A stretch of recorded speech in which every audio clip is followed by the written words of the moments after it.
Taib. Bismillahirrahmanirrahim. Assalamualaikum warahmatullahi wabarakatuh.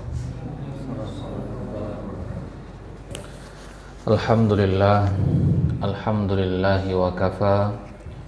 Wassalatu wassalamu ala nabiyyinal mustafa wa ala alihi wa ashabihi ahli sidqi wal wafa wa man tabi'ahum bi ihsanin waqtafa.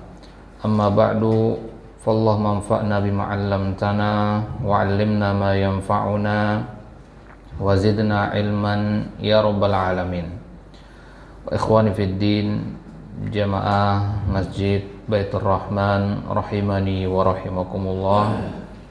Alhamdulillah ta'ala, di pagi hari yang penuh dengan keberkahan ini adalah pagi hari yang merupakan hari terbaik sepanjang tahun, hari di mana Allah Subhanahu wa Ta'ala paling banyak membebaskan hamba-hambanya dari api neraka, sebagaimana sabda Nabi sallallahu alaihi wasallam, "Ma min yaumin aktsara min an yu'tiqallahu fihi 'abdan minan nar min yaumi Arafah."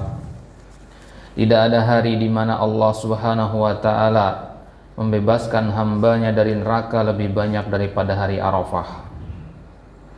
Jadi hari ini, hari Arafah adalah hari di mana Allah Subhanahu wa Ta'ala membebaskan sebanyak mungkin hamba-hambanya dari api neraka. Bahkan dalam mazhab Syafi'i disebutkan bahwasanya jika seorang suami mengatakan kepada istrinya, "Saya talak kamu pada hari yang paling utama," maka itu maksudnya adalah hari Arafah. Ya, jadi hari Arafah dinamakan hari Arafah menurut Fakhruddin Ar-Razi dalam tafsirnya.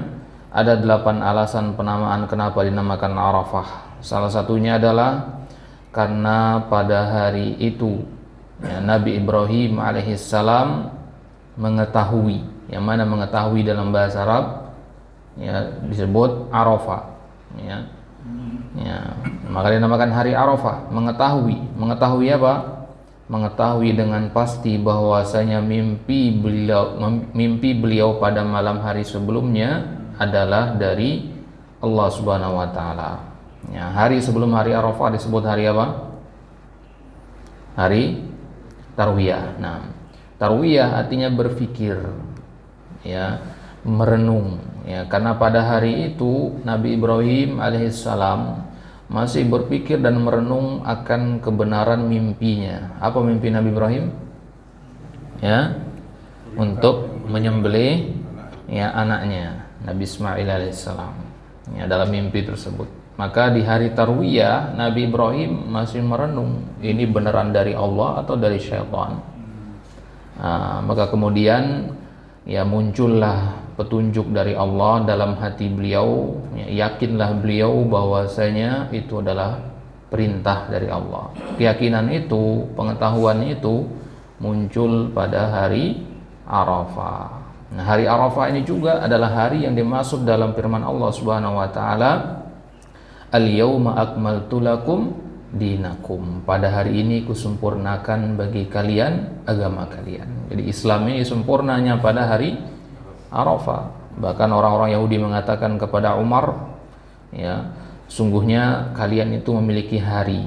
Seandainya hari tersebut ada pada kami, maka akan kami jadikan sebagai hari raya. Tapi yang namanya hari raya itu bagian dari ibadah, dan tidak boleh melakukan ibadah itu kecuali atas dasar petunjuk dari Nabi SAW. Maka hari Arafah ini sebenarnya tidak kalah mulia dengan hari An-Nahr, hari Idul Adha, hari raya juga, karena hari Arafah ini adalah hari rayanya orang yang sedang berhaji. Orang yang tidak berhaji disunnahkan untuk berpuasa pada hari ini. Jamaah sekalian, yang tadi malam mungkin tidak sempat berniat untuk berpuasa, boleh berniat dari pagi hari ini untuk berpuasa.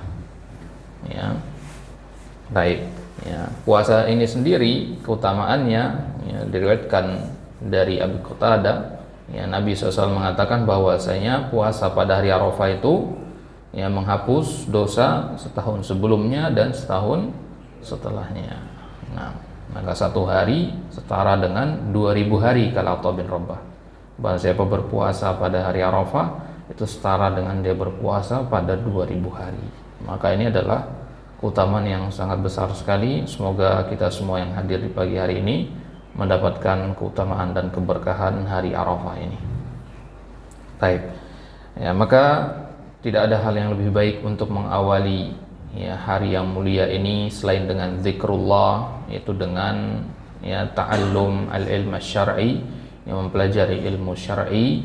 Ya, di antara rangkaian ilmu syar'i yang penting untuk kita pelajari adalah mempelajari al-lughah al-arabiyah. Baik, kita lanjutkan kembali pembahasan kita, pembahasan bahasa Arab dari kitab Durusul Lughah al-Arabiyah li ghairin natiqina biha, jilid yang kedua. Ya, sekarang kita di pelajaran ke-12 ya. Di pelajaran yang ke-12 ini ada 3 poin yang insyaallah ta'ala akan kita bahas. Yang pertama, pembahasan seputar al-fi'lul mudhari' ma'a ad-dhamair.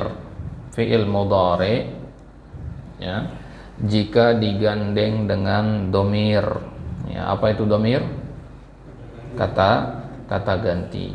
Nah, kemudian yang kedua, pembahasan tentang inna dan anna. Ya, kapan dibaca inna, kapan dibaca anna. Dalam Al-Quran sering kita temukan ini ya. Ada inna, ada anna, ada in, ada an, banyak macamnya. Nah, kita akan ambil 2, kapan kasroh hamzahnya dan kapan fathah.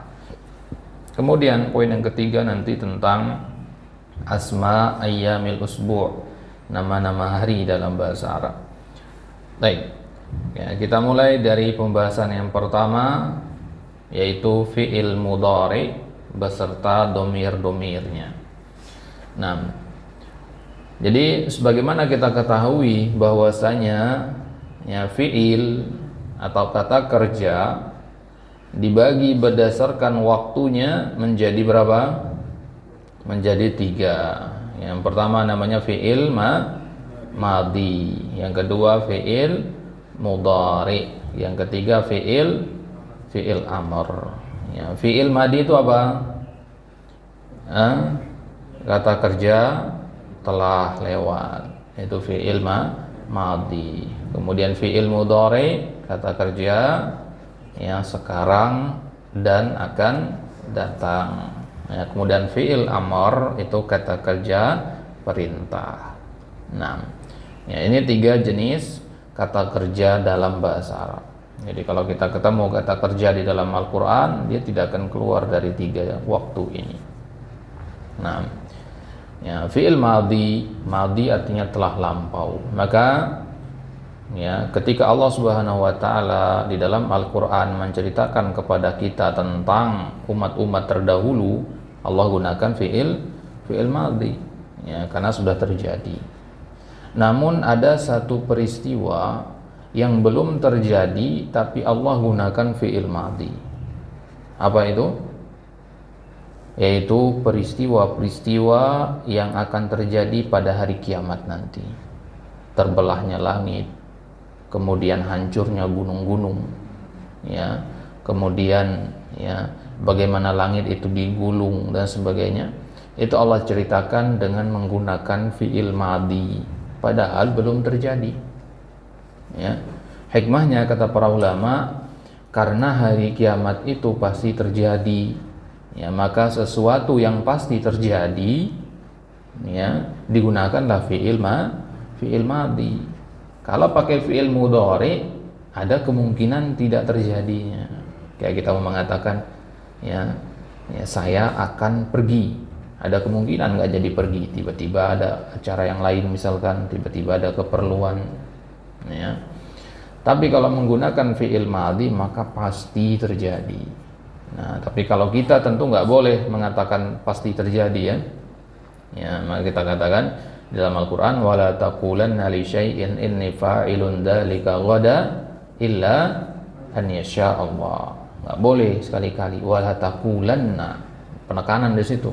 Jangan sekali-kali kalian mengatakan besok saya akan melakukan ini dan itu, ya, kecuali tambahkan kalimat illa an yasha Allah, kecuali tambahkan insya Allah, ya, jika Allah menghendaki, dengan izin dari Allah. Baik, ya, itu fi'il madi, ya. Adapun fi'il mudhari itu maknanya, ya, sedang dan akan datang, ya. Maka Allah Subhanahu wa taala, ya, ketika menceritakan tentang tanda-tanda kekuasaannya, ya, Allah gunakan, kebanyakannya menggunakan fi'il mudhari, ya. Innallaha yakhluqu ma yasha, ya.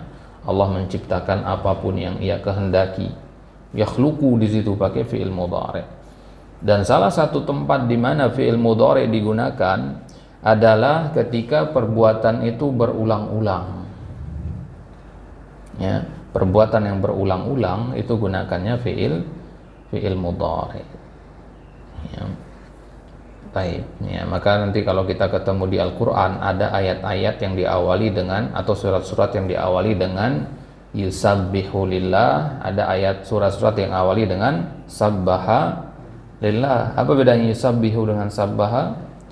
Yusabbihu mudhari, sabbaha madi, ya. Bedanya adalah kalau yusabbihu artinya bertasbih, ya, berulang-ulang tasbihnya, ya. Tapi kalau sabbaha, ya, sekali saja, ya, ya, kecuali kalau ada, ya, keterangan tambahan yang menunjukkan dia berulang-ulang, di mana asalnya tidak. Baik. Kemudian fi'il amr maknanya kalau dalam Al-Qur'an itu menunjukkan kewajiban, wajibnya sesuatu. Kata para ulama, al-amru idza tajarrada 'anil qara'in fahuwa lil wujub. Ya, kata kerja perintah ini hukum asalnya adalah untuk bermakna wajib. Ya, maka ketika Allah katakan dalam Al-Qur'an, bertakwalah, ya, sembahlah Allah, ya, tinggalkan riba dan sebagainya, perintah-perintah semua itu, ya, kalimat-kalimat perintah seperti itu berarti makna perbuatan yang diperintahkan adalah wajib, ya, sampai ada qarinahnya, sampai ada hal yang memalingkan dari hukum asalnya, gitu ya. Nah, ya, maka, ya, di antara ayat yang sering diulang-ulang ketika momentum Hari Raya Idul Adha adalah fasholli li rabbika wanhar. Inhar, ya, inhar ini kata fi'il amr bentuknya, sembelihlah, ya, disuruh kita menyembelih hewan kurban di situ. Maka dari sini para ulama mengambil berarti menyembelih hewan kurban itu hukumnya apa? Wajib, itu hukum asalnya. Tapi kemudian Nabi jelaskan dalam hadis bahwasanya, ya, kewajiban itu hanya bagi yang mampu saja, ya, bagi yang mampu. Maka kalau ada di antara kaum muslimin yang mampu menyembelih hewan kurban tapi tidak melakukannya, ya, mendapat ancaman yang keras dari Nabi. Ya, kata Nabi, jangan sekali-kali mereka itu mendekati, ya, tempat-tempat sholat kita. Ya, artinya, ya, sudah dianggap hampir kufur oleh Nabi dikarenakan tidak mau berkurban. Ya, ini bagi yang mampu. Baik. Nah, itu dia 3 jenis fi'il atau kata kerja dalam bahasa Arab. Nah, sekarang yang kita sedang lihat ini adalah fi'il mudhari, kata kerja yang menunjukkan perbuatannya sedang terjadi atau akan terjadi. Baik. Perhatikan di kalimat pertama, ya, yang berwarna merah ini adalah fi'il mudhari. Ya. Ana afhamud darsa jayyidan. Ana afhamud darsa jayyidan. Ya. Apa arti ana afhamud darsa jayyidan? Afhamu itu dari kata fahima yafhamu, artinya faham, ya, mirip dengan bahasa Indonesia, ya. Saya paham ad-darsa, pelajaran, jayyidan, ya, sehingga kita dengar kata jayyid, ya. Apa arti jayyid? Baik, ya. Saya paham pelajaran dengan baik, Ya, paham itu sekarang atau akan datang atau sudah lewat.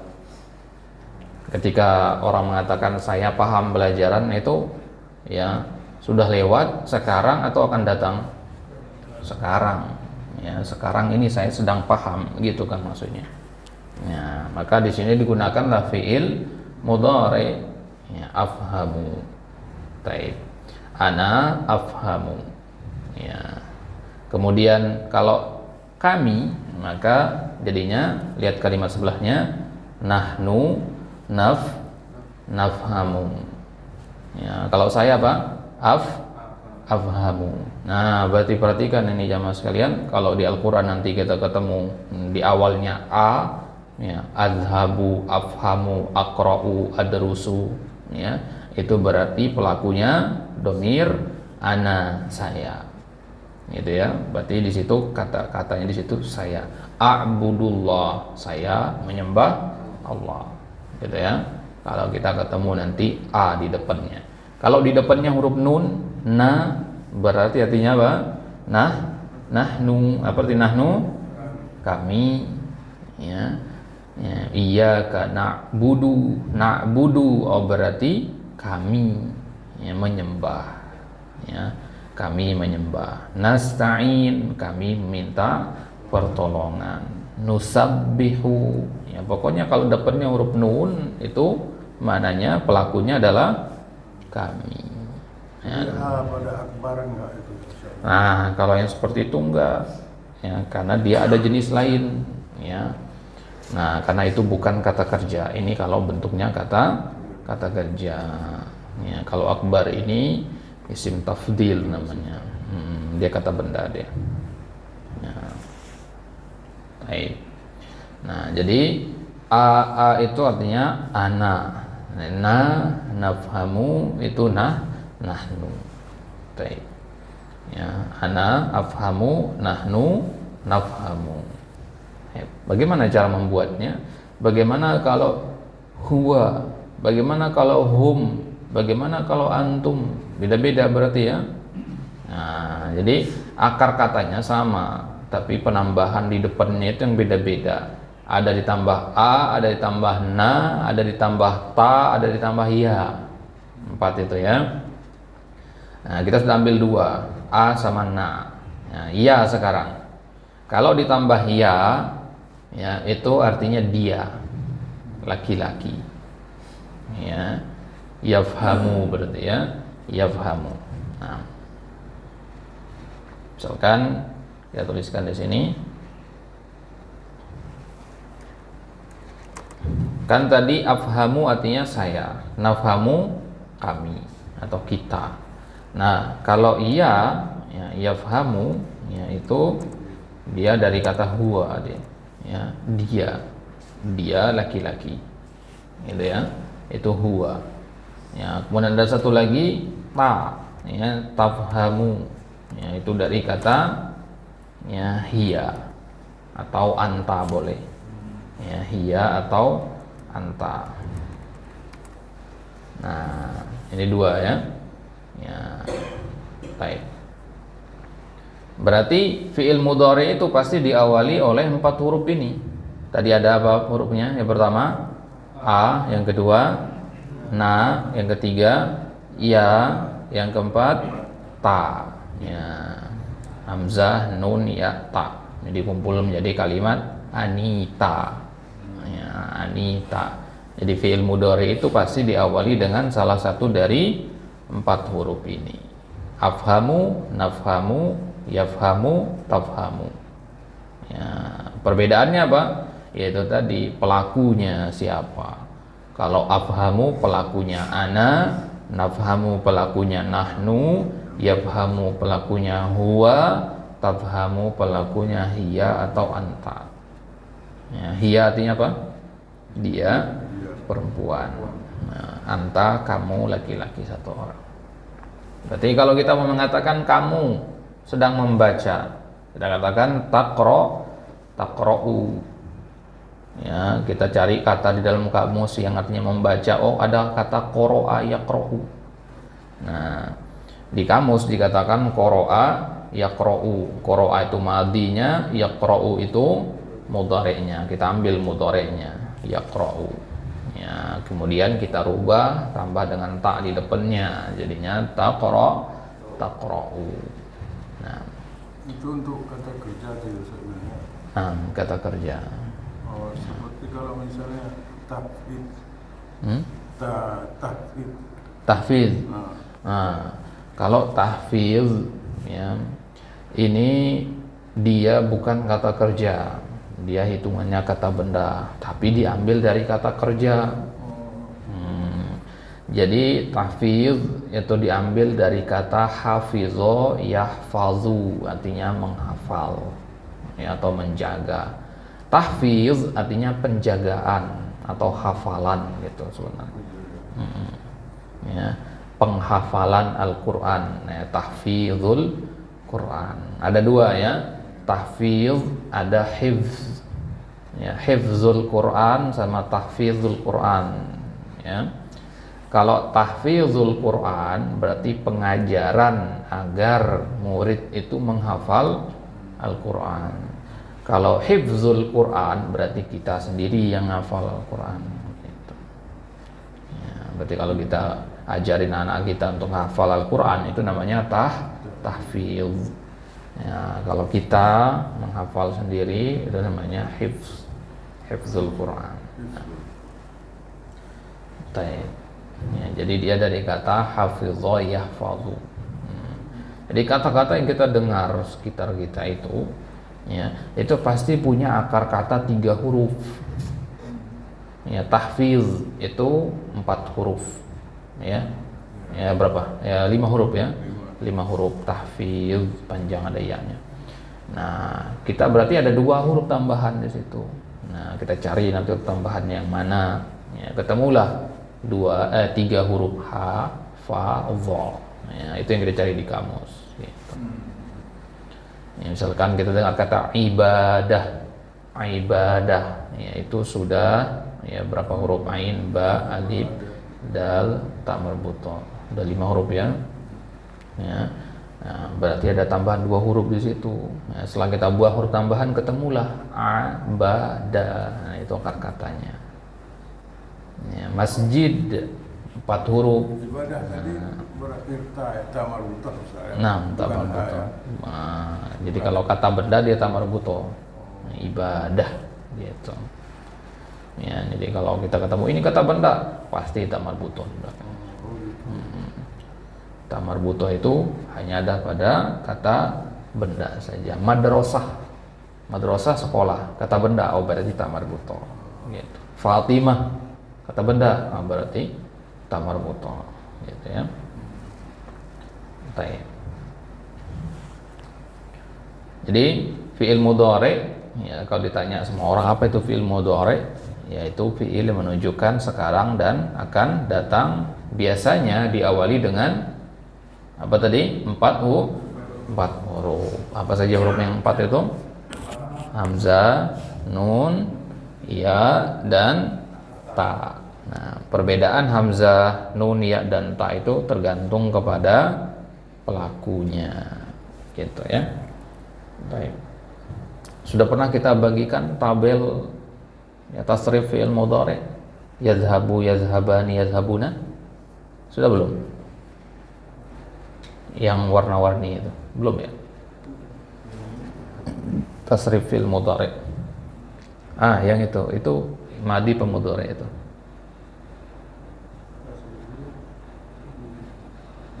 Madi itu ya. Madi aja, mudhari belum berarti ya? Belum. Taib. Insyaallah di pekan depan kita bagikan ya tasrif fi'il mudhari. Ya, perubahan-perubahan fi'il mudhari yang lengkap ya. Sekarang kita cukup ambil 4 atau 5 saja, yaitu tadi ya, hamzah, nun, ya, dan ta. Oh, ada taib.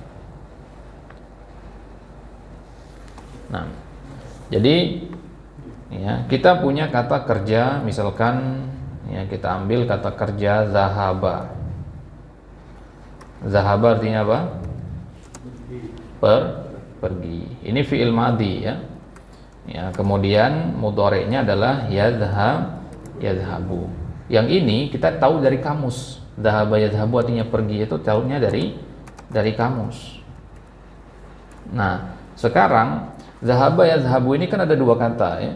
Dhahaba itu madi, yadhhabu itu mudhari. Maka kalau kita mau ngafalin kata kerja dalam bahasa Arab harus ngafalin dua sekaligus.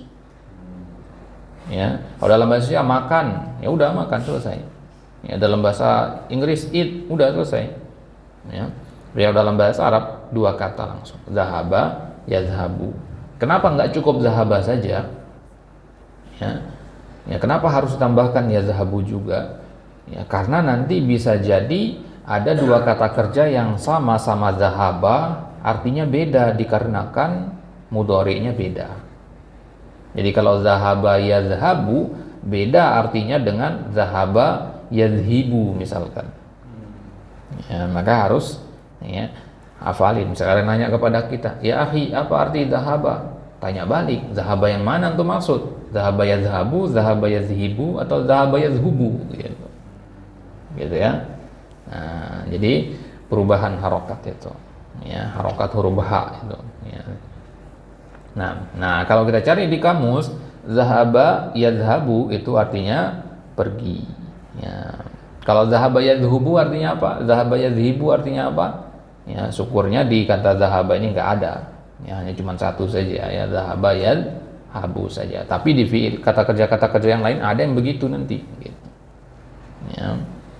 Lain khusus di dhahaba yadhhabu ini enggak ada dia. Dia punya satu bentuk saja. Jadi enggak semua gitu ya, enggak semua punya bentuk yang seperti itu. Baik.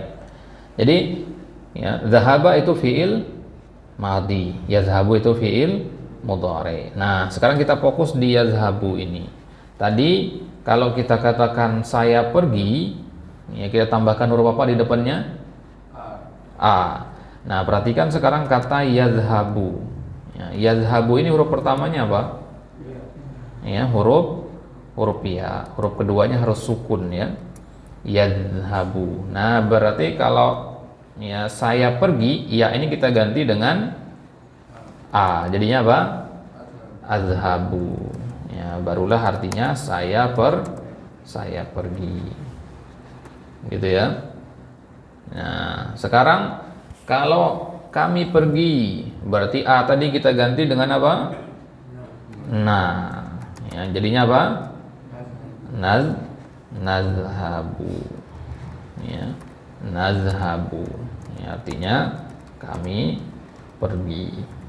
Nah, kalau ya, dia pergi, ya dhamir huwa, kita tambahkan huruf apa tadi depannya?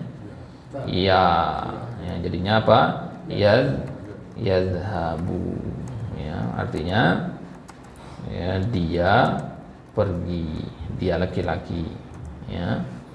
Nah, kemudian kalau kamu pergi, ya kita tambahkan huruf apa tadi? Ta. Ya, jadinya tazhabu. Ya.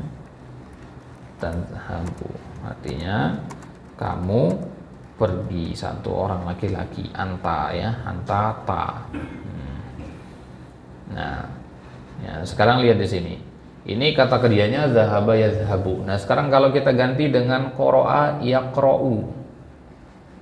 Ya, qara'a yaqra'u artinya apa? Membaca. Nah, kalau saya membaca, aqra'u. Kalau kami membaca, naqra'u. Dia membaca, yaqra'u. Ya, kamu membaca, taqra'u. Gitu ya. Nah, sekarang kita ambil kata kerja sajada yasjudu, artinya bersujud. Ya, saya sujud, berarti asjudu. Ya. Karena tadi sajada yasju. Ya. Ya, lihat di kamusnya begitu katanya, sajada yasjudu. Kalau ini nggak boleh dirubah-rubah ya, kalau dari sananya begitu. Ya, sajada yasjudu berarti ana asjudu. Nahnu nasjudu. Huwa apa tadi? Yasjudu. Ya, anta tasjudu. Gitu ya. Ya, jadi cukup 4 ini dulu yang paling sering kepake ya. Saya, kami, dia laki-laki dan kamu laki-laki. Ini yang paling sering kita pakai. Ya, ini sudah 4, masih ada 10 lagi, 9 atau 10 lagi. Ya, itu yang ada di tabel itu. Ya, yang lainnya. Nah, baik. Kita lanjutkan. Nah.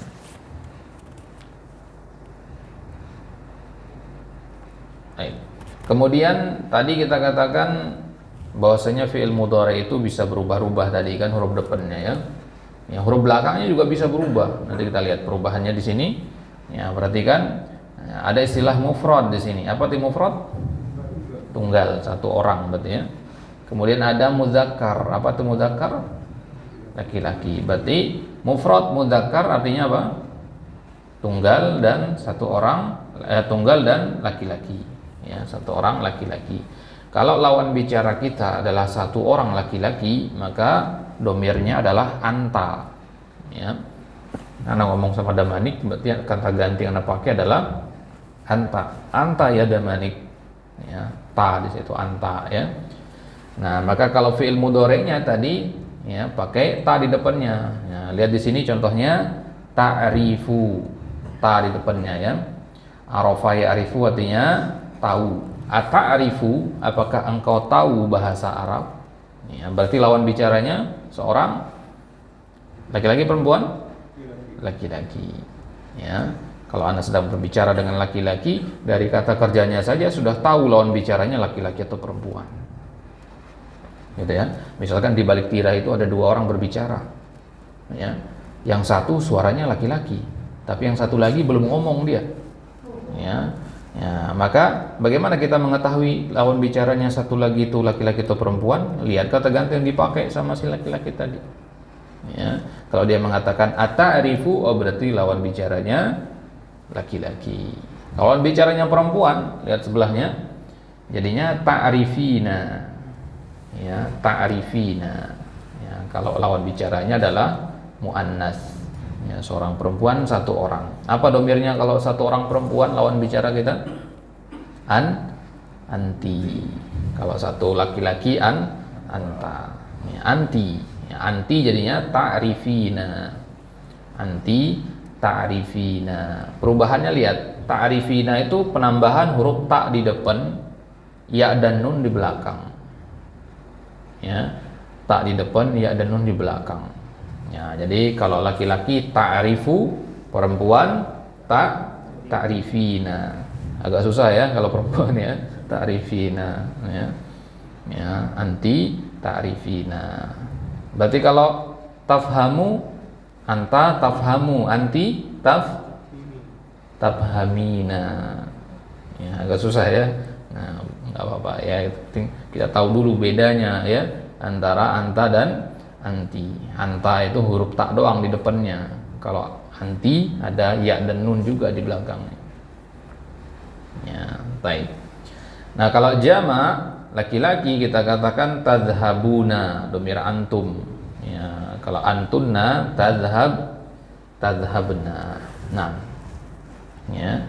Nah, tadhhabuna ini yang paling sering kita temukan di Al-Qur'an juga, karena Al-Qur'an kan turun untuk banyak orang. Ya, tadhhabuna, taqra'una. Ya. Nah, jadi kalau ada nanti kita ketemu ada kata dalam bahasa Arab di dalam Al-Qur'an atau hadis yang berakhir wawu dan nun belakangnya dan dia kata kerja, berarti itu jama'. Ya. Taqra'una, ta'buduna. Ya. Antum ta'buduna min dunillah. Ya, ma ta'buduna min dunillah. Ya. Ya. Ya, tansahuna, tashkuna. Ya, kalau ada ujung-ujungnya seperti itu, maka dia adalah jama' untuk ya laki-laki atau perempuan. Ya, kebanyakannya untuk laki-laki. Ya, akhir-akhir ayat biasanya kita temukan ya, la'allakum ta'qilun, la'allakum tattaqun.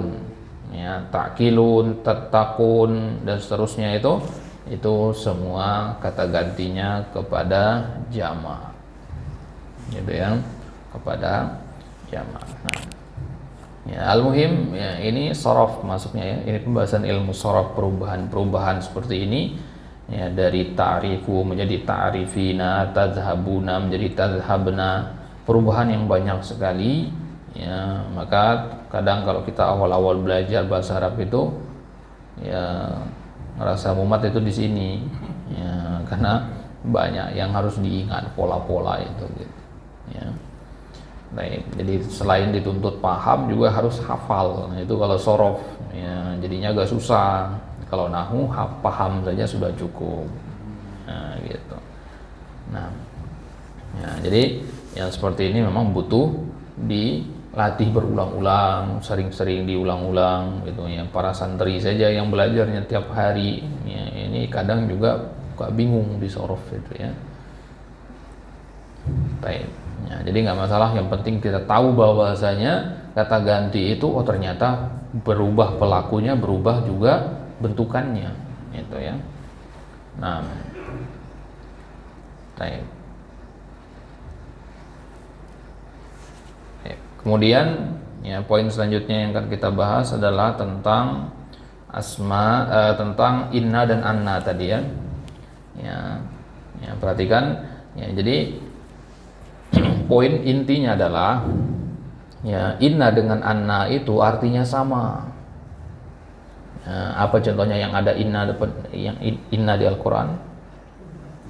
Inna dina indallahil Islam, innal ladina kafaru sawaun alaihim a'andartahum. Ya, terus apa lagi? Ya, innal ya apa lagi? Ya, innama kadang juga ada ya, innamal mu'minuna ikhwa dan seterusnya. Nah, kemudian anna. Ya, apa contoh misalkan anna? Ya. Ya, yaqulu nabi annahu ya, anna ya. Ya, anna dengan inna secara makna artinya sama. Apa artinya? Sudah pernah kita bahas kalau inna ya, sesungguhnya ya. Kalau kita mengatakan misalkan inna dina indallahil Islam ya, kalimat ini kalau diterjemahkan ke dalam bahasa Indonesia ada kata sungguhnya atau sesungguhnya. Apa sih maksudnya kata sesungguhnya ini? Maksudnya adalah untuk taukid istilahnya. Apa itu taukid? Penegasan. Maka kalimat yang tanpa inna berarti tidak dipertegas, tidak dinegasikan. Nah, kalimat yang tidak ditegaskan berarti maknanya kurang dengan yang ditambahkan inna. Nah, makanya kalau kita ketemu ya, perintah-perintah ya, sesuatu yang sangat penting untuk dipahami dalam Al-Quran itu pasti ada innanya. Ya, contohnya tadi inna dina indallahil Islam, sungguhnya agama yang benar di sisi Allah adalah Islam. Ya, kenapa perlu penegasan di situ? Karena ayat tadi itu ayat Makkiyah, turunnya di Mekah. Ya, di Mekah kala itu orang-orang masih ya, beragama dengan ya, agama nenek moyang, beragama menyembah berhala. Ya, jadi di Jazirah Arab dulu sebelum Islam itu datang, ya ada ya 5 agama yang ada di situ. Ya, ya ada agama Yahudi, ya, ya sisa-sisa pengikut, ya ajarannya Nabi Musa. Kemudian agama Nasrani, ya pengikut ajarannya Nabi Isa, sisa-sisanya. Ya, kemudian ada agama Majusi, ya Majusi ini penyembah api, ya penyembah api. Mereka sekarang itu masih ada banyak di Iran sekarang, ya Persia dulu, ya Zoroaster dan sebagainya sekarang istilahnya. Ya kemudian ada ya Sabai, ya Sabai ini mereka as-Sabiun, ya orang-orang yang menyembah bintang, ya masih ada sampai sekarang ini meskipun jumlahnya sedikit sekali ya, di Persia juga ini. Kemudian yang terakhir ya ini penyembah pagan, penyembah berhala. Ya, ini yang di Mekah. Ya, jadi mereka dulunya adalah orang-orang yang mengikuti ajarannya Nabi Ibrahim, bertauhid dulu mereka. Ya, tapi ketika muncul kesyirikan di zaman Nabi Nuh, dari awalnya dari situ ya, dari zaman Nabi Nuh kesyirikan itu muncul. Ya, yaitu dengan munculnya ya, patung-patung berhala-berhala ya, Yaguth, Ya'uq, Nasar, Wad, Suwa itu ya. Nah, dari situlah kemudian kesyirikan itu muncul di Jazirah Arab. Ya, muncul dari berkat inisiatif seorang namanya Amr bin Luhai Al-Khuzai. Dia yang pertama kali bikin berhala ya di Jazirah Arab. Ya, tadinya berhala-berhala yang di zaman Nabi Nuh itu terkubur di bawah tanah. Ya, terkubur di bawah tanah, nggak ada yang tahu letaknya di mana.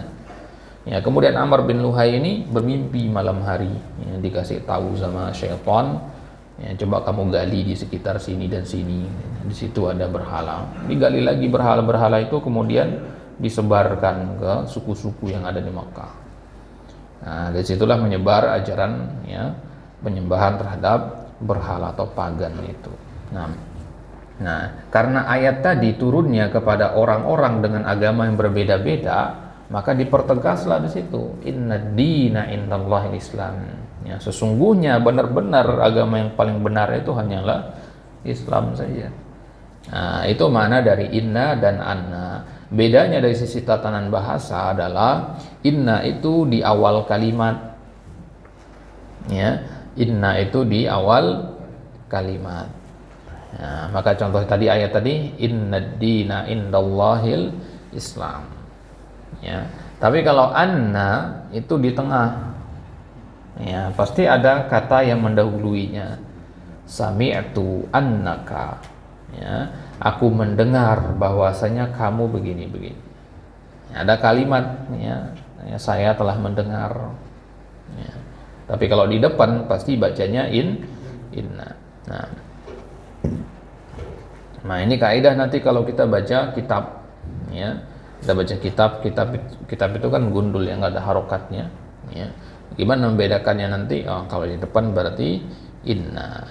Nah, kadang sebagian kitab yang tidak memperhatikan penulisan itu hamzahnya, kepala hamzahnya itu ditaruh di depan, ya ditaruh di atas, ya. Padahal seharusnya di bawah, di awal kalimat, tapi hamzahnya, kepala hamzahnya ada di atas. Nah dari situ kita tahu nggak mungkin ini dibaca anna karena di awal kalimat, gitu ya. Nah banyak yang terjadi seperti itu di kata anna ini. Nah, ya kita pernah jadi ya, masuk ke sebuah tim dulu, tim editor di sebuah penerbit di Jakarta Selatan sana. Kita suruh ngedit ya teks-teks berbahasa Arab ya dari kitab-kitab para ulama. Ada sebuah kitab yang kita temukan itu dalam satu halaman, ya, dalam satu halaman itu bisa sampai 25 kesalahan tata bahasa, ya, entah itu dari nahunya, dari sorofnya, dari imlanya, ya, imla ini paling sering terjadi, ya, imla itu artinya aturan penulisan tadi, yang hamzahnya seharusnya di bawah, ditulisnya di atas. Ya, banyak terjadi kesalahan seperti itu. Bayangin kalau kitab itu kitab akidah, ya, kitab yang menentukan surga dan neraka kita. Ya, kita baca itu salah paham kita, yang tadinya halal menjadi haram, haram menjadi halal. Ya, bahaya. Ya. Baik. Itu hamzah di bawah itu menunjukkan i, Ustaz. Nah, hamzah di bawah i. Kalau di atas ada dua, a atau u, ya, a atau u. Tapi khusus pada kata inna hanya ada anna saja, ya, nggak ada unna, anna saja. Ya. Baik. Ya, kalau benar letak kepala hamzahnya enak, gitu ya. Tapi kalau ya ada kesalahan di situ bingung juga nanti. Nah, ya, jadi inna dan anna.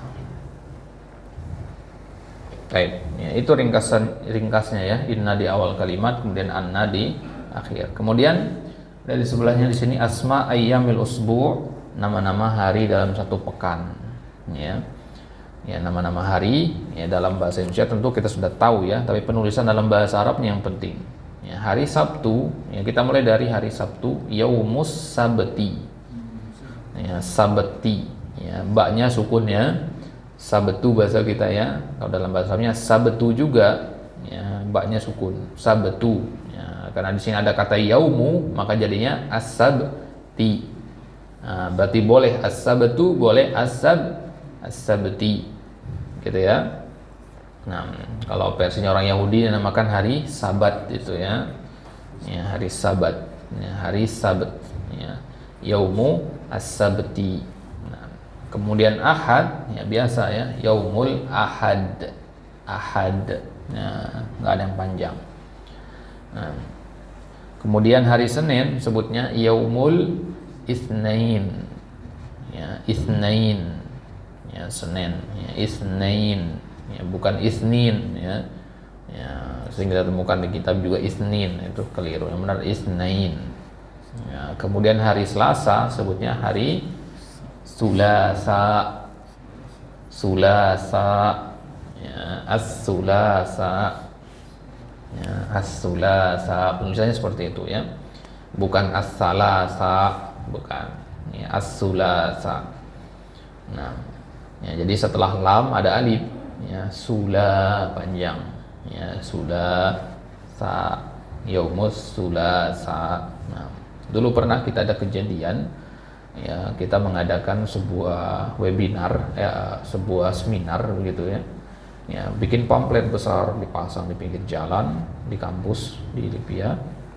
Ya, kemudian di situ ya, hari seminarnya hari Selasa. Nah, tim yang bikin pamflet itu salah nulis ya, Sulasanya alifnya dibuang ya. Ya, namanya keterangan hari pada pamflet itu kan nggak terlalu besar tulisannya ya, judulnya yang paling besar. Dilihatlah sama dosen bahasa Arab ya, disuruh turunkan itu pamflet yang bikin lagi, padahal bikin satu itu biayanya ratusan ribu itu, suruh bikin lagi. Antum di sini belajar bahasa Arab tapi ya, salah begini nggak bisa diterima ini katanya. Padahal cuman kurang alifnya doang. Nah, kalau kita mau tinggal naik aja, coret pakai spidol. Ya. Ya, jadi mereka nggak nerima gitu kalau ada salah sedikit saja, entah dalam penulisan sebagainya itu. Ya, padahal ya, siapa sih yang mempermasalahkan itu sebenarnya? Ya. Ya, tapi demi menjaga kemurnian bahasa Arab itu, ya inilah salah satunya.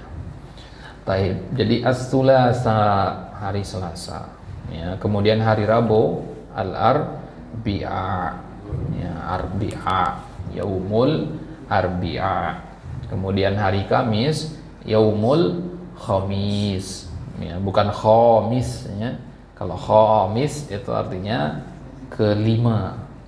Hari kelima, memang hari Kamis hari kelima, tapi yang benar adalah Al-Khamis. Ya, bukan Al-Khamis. Ini hatta yang sudah lama belajar bahasa Arab juga ya, kadang hal-hal yang sepele begini juga keliru ya, yang perlu diperhatikan. Yaumul Khamis. Kemudian hari Jumat Yaumul Jumu ya. Jadi Jumat itu ya, bahasa Indonesia ya. Syekh Utsaimin sendiri mengatakan boleh dua-duanya, Jumu'ah dengan Jum'ah boleh, tapi kalau ngikut ke Al-Quran itu dhamma Jumu'ah ya, karena yang ada surat Al-Jumu'ah ya, bukan surat Al-Jum'ah. Nah, ya, jadi kalau kata beliau boleh Jum'ah, boleh Jumu'ah kalau dalam selain Al-Quran, tapi kalau di Al-Quran harus Jumu'ah ya. Baik, coba kita baca sama-sama nama-nama hari ini, mulai dari hari Sabtu. Yaumus Sabti. Yaumus ya. Yaumus Sabti. Yaumul Ahadi. Yaumul Itsnaini. Yaumus Sulasa. Yaumul Arbi'a. Yaumul Khamis. Yaumul Jumu'ah. Jumu. Yaumul Jumu'ah. Nah, baik, itu nama-nama hari dalam bahasa Arab ya. Dalam bahasa Arab sendiri hari pertama itu ya, hari apa? Yang pertama itu hari Ahad ya. Jadi yang pertama itu adalah hari Ahad. Nah, ya, maka di zaman dahulu, di zaman jahiliyah, hari Ahad itu dinamakan Al-Awwal namanya. Ya, hari Ahad itu sebutnya Al-Awwal. Jadi sebelum Islam, ya, di zaman jahiliyah dulu, nama-nama hari itu tidak seperti yang kita kenal sekarang. Dulu hari Ahad disebutnya Yaumul Awwal. Awal artinya pertama. Ya, kemudian hari Senin disebutnya Yaumul Ahwan. Yaumul Ahwan. Ya. Yaumul Ahwan. Ahwan artinya ringan. Ya, karena masih ringan mungkin. Ya, kemudian hari Selasa itu disebutnya Al-Jubar. Hari Rabu disebutnya Ad-Dubar. Ya, kemudian hari Kamis itu disebutnya Al-Mu'nis. Ya, kalau hari Jumat tetap disebut hari Jumat. Kemudian hari Sabtu disebutnya Syar. Ya, ini nama-nama hari di zaman jahiliyah dulu. Al-Awwal, ya, Al-Ahwan, Al-Jubar, Ad-Dubar, Al-Mu'nis, ya, kemudian Al-Jumu'ah, ya, dengan Syar. Jum'ah juga kadang disebut dengan Arubah. Ya, hari Arubah. Nah, hari Jumat itu yang pertama kali menamakan hari Jumat dengan Jumat itu ya salah satu dari kakek Nabi, Qusay bin Kilab namanya. Salah satu dari kakek Nabi ya, di atasnya. Ya, ya, dia yang pertama kali menamakan hari Jumat itu dengan nama Jumu'ah. Jumu'ah itu berasal dari kata jamaah, berkumpul artinya. Ya, kenapa hari Jumat dinamakan hari Jumat? Karena hari itulah orang-orang Arab itu berkumpul di Ka'bah. Ya, jadi dari zaman jahiliyah mereka itu memuliakan hari Jumat itu. Ya, cuman cara memuliakan yang beda, gitu ya. Ya, mereka memuliakannya dengan memberikan sesembahan, sesajen kepada berhala-berhala yang ada di Ka'bah sana. Jadi hari raya pekanan mereka itu hari Jumat. Ya, jadi bahkan pada hari Jumat ketika di zaman jahiliyah dulu ya, di jam-jam tertentu tuh nggak boleh jualan. Orang lagi jualan harus semua tutup toko di jam-jam tertentu di hari Jumat. Maka ada seorang ahli sejarah mengatakan ya kaum muslimin sekarang ini lebih parah dari orang-orang jahiliyah dulu gitu ya. Orang lagi Jumatan buka toko ya. Ya, di zaman jahiliyah dulu orang ya, hari Jumat itu tutup tokonya. Ya, di jam-jam tertentu ditutup tokonya. Baik. Nah, itu nama-nama hari ya dalam bahasa Arab. Baik. Sampai sini ada yang tanyakan, silakan.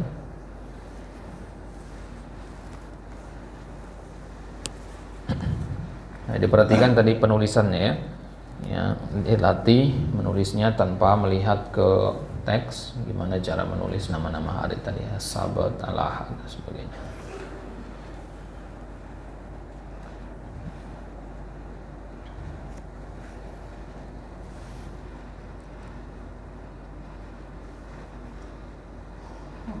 Masih ada waktu ini? Habis? Sudah habis? Baik. Nah, kalau tidak ada kita cukupkan sampai di sini. Allah taala ala wa alam. Silakan. Itu di Quran itu kan ada akhir dari ayat itu bersambung dengan surat baru itu ada mim kecil di atas, maksudnya apa tuh? Mim kecil Iya, di akhir ayat itu. di akhir ayat. Itu misalnya dengan surat baru. Baik. Ya, kalau huruf-huruf yang biasanya di atas ini ya, di atas nomor ayat, Pak. Ya, kalau letaknya di atas nomor ayat, ya, itu rata-rata adalah waqaf. Ya, waqaf, tanda waqaf dia. Ya, qaf lam alif, ya shad, ya, kemudian lam alif. Itu waqaf dia. Waqaf apa dia? Ya, kalau mim itu waqaf apa namanya? Ya, mamnu'. Ya, berarti nggak boleh lanjut gitu maksudnya. Kenapa? Karena udah selesai suratnya sampai sini gitu. Ya, tapi kalau mau dilanjut ke ayat selanjutnya, ya maka ada beberapa cara. Salah satunya adalah akhir surat tadi ya kita wasal dengan basmalah. Kemudian kita wasal lagi dengan awal suratnya. Ya, misalkan akhir surat Al-Falaq mau kita lanjut dengan An-Nas, maka wasal itu tiga-tiganya itu. Ya, berhentinya nanti di Qul a'udzu birabbin nas sampai itu. Ya, itu salah satu caranya. Ya, yang nggak boleh itu adalah kalau kita ya wasal dengan basmalah kemudian berhenti di situ, ya. Nah, jadi itu nggak boleh, ya. Tapi kalau di wasal ketiga-tiganya boleh, atau wasal ya, dua saja, waqaf di akhir surat Al-Falaq kemudian berhenti Bismillah An-Nas boleh. Nah, jadi fungsi dari mim kecil itu adalah untuk menunjukkan tidak boleh lanjut, ya, artinya nggak boleh diwasal itu ayat itu, bukan berarti nggak boleh lanjut baca Al-Quran, ya, bukan, ya, boleh boleh aja, ya. Itu maksudnya nafasnya harus berhenti di situ. Masih ada nafas apa tidak, berhenti sudah di situ, gitu, ya. Boleh nggak lanjut? Sebenarnya nggak berdosa kalau mau lanjut itu, cuman istilahnya tidak pantas, ya. Istilahnya waqaf qabih, ya. Qabih artinya buruk, gitu, ya, karena secara makna akan merusak, ya, susunan keindahan ayatnya nanti, gitu. Nah, tapi kalau mimnya itu ada di bawah ayat, ya, maka itu berarti tanda tajwid. Nah, jadi kan ada 3 hal yang harus kita pahami tentang Al-Quran itu. Tahsinnya, pengucapan makharijul hurufnya. Nah, ini hurufnya harus dibaca ismam, ini harus dibaca ismat, ini harus dibaca dengung dan sebagainya. Itu tahsin. Kemudian tajwid, hukum bacaan, ikhfa, iklab. Nah, tajwid itu pertemuan huruf dengan huruf. Huruf ini ketemu huruf ini maka menghasilkan suara begini, itu tajwid. Tapi kalau satu huruf saja itu tahsin. Huruf alif pengucapannya begini, huruf ba begini, gitu. Nah, itu tahsin.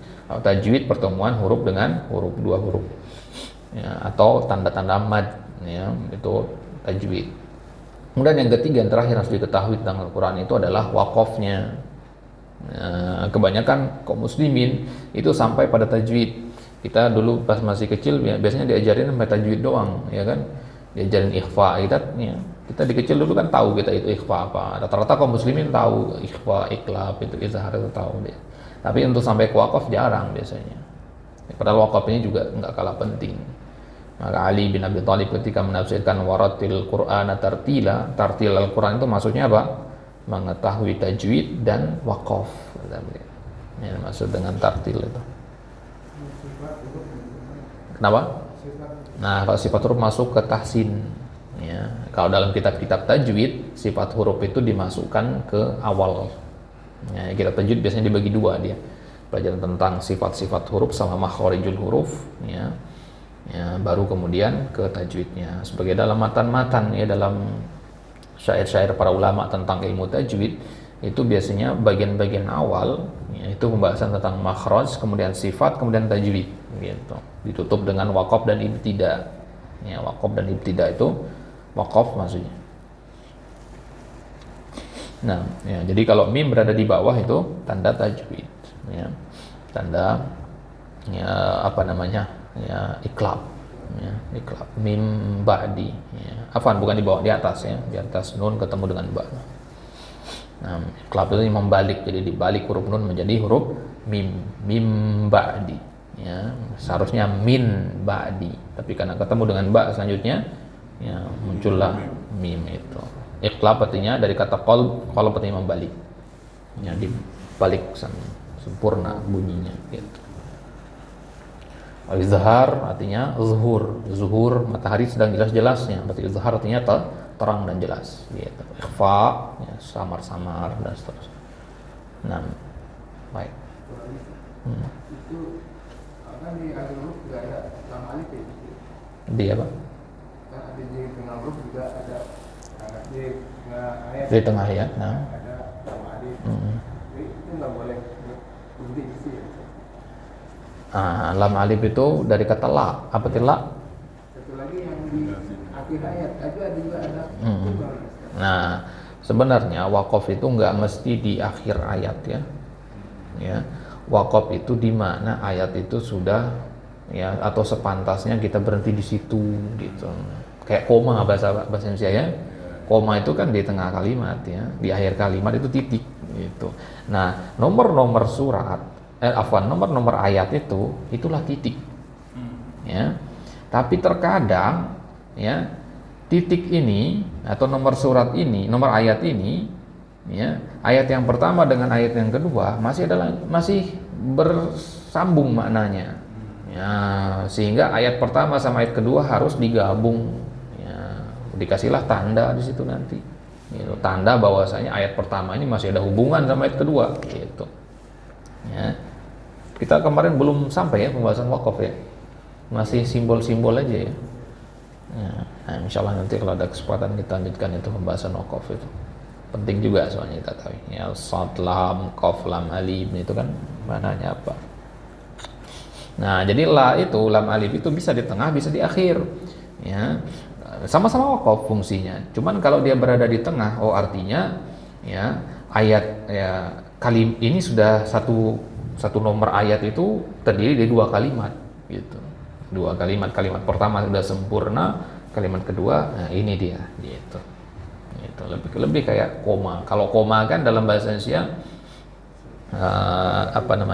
kalimat baru atau masih ada hubungannya dengan kalimat sebelumnya gitu kan.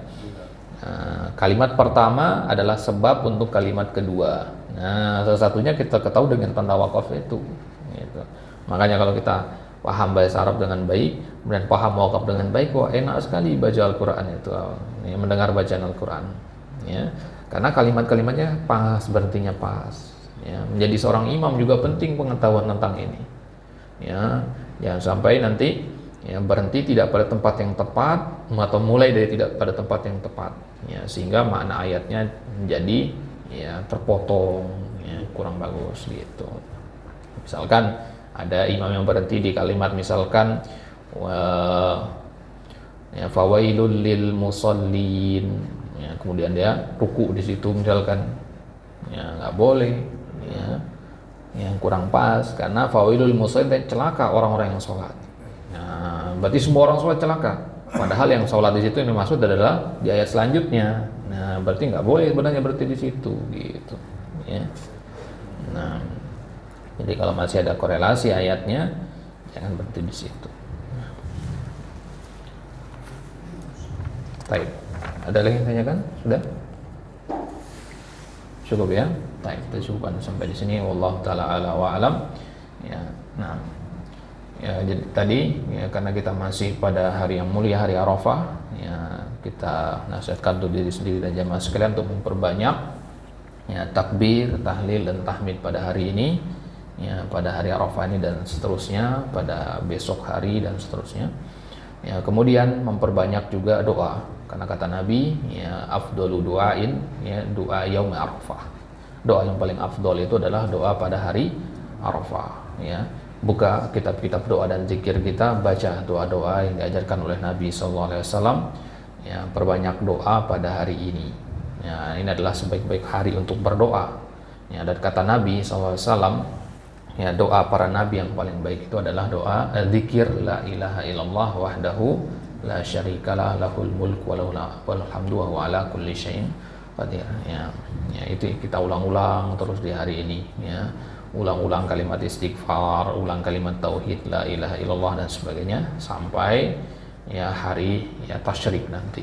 Nah, ini salah satu cara kita menghidupkan ya hari Arafah ini. Allah taala ala wa alam. Semoga Allah Subhanahu wa taala menganugerahkan kepada kita keberkahan hari Arafah ini ya, dan menggolongkan kita termasuk kepada hamba-hambanya yang taqa minan nar, yang diselamatkan dan dibebaskan dari api neraka. Allah ta'ala ala wa alam wa sallallahu ala nabina Muhammadin wa ala alihi wa sahbihi wasallam wa akhiru da'wana alhamdulillahi rabbil alamin. Kita tutup dengan doa kafaratul majlis. Subhanakallahumma wa bihamdika asyhadu an la ilaha illa anta astaghfiruka wa atubu ilaik.